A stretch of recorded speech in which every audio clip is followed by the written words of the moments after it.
Good evening.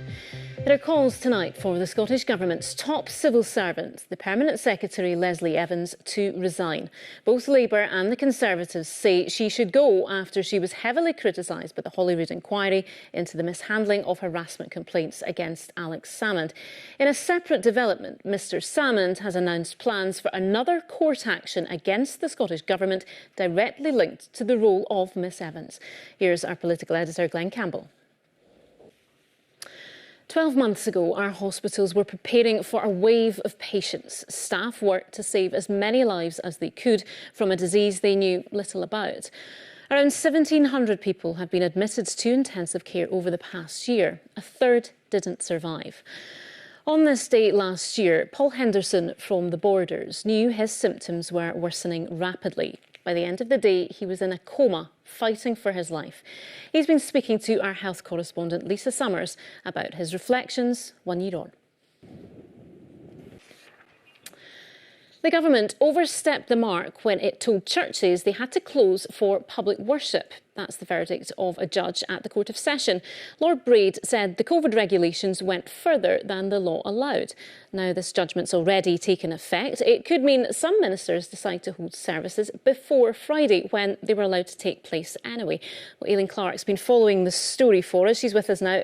So Aileen, what did the judgment say then?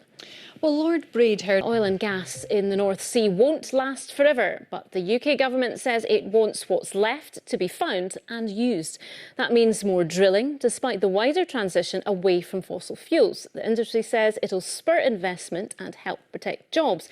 Environmentalists say new exploration shouldn't happen. Well, let's go live to Aberdeen Harbour now and our reporter David Shanks. And David, there is a very fine line to tread here in what is a massive sector for the economy, but also when the sort of considerations, environmental considerations here. Thank you.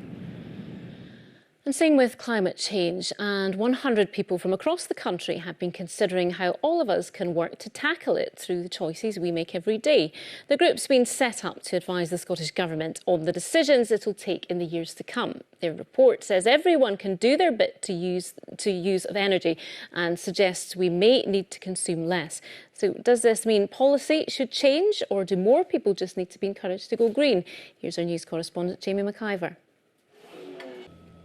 To football, and Scotland manager Steve Clarke says qualifying for next year's World Cup finals takes priority over the summer's Euros.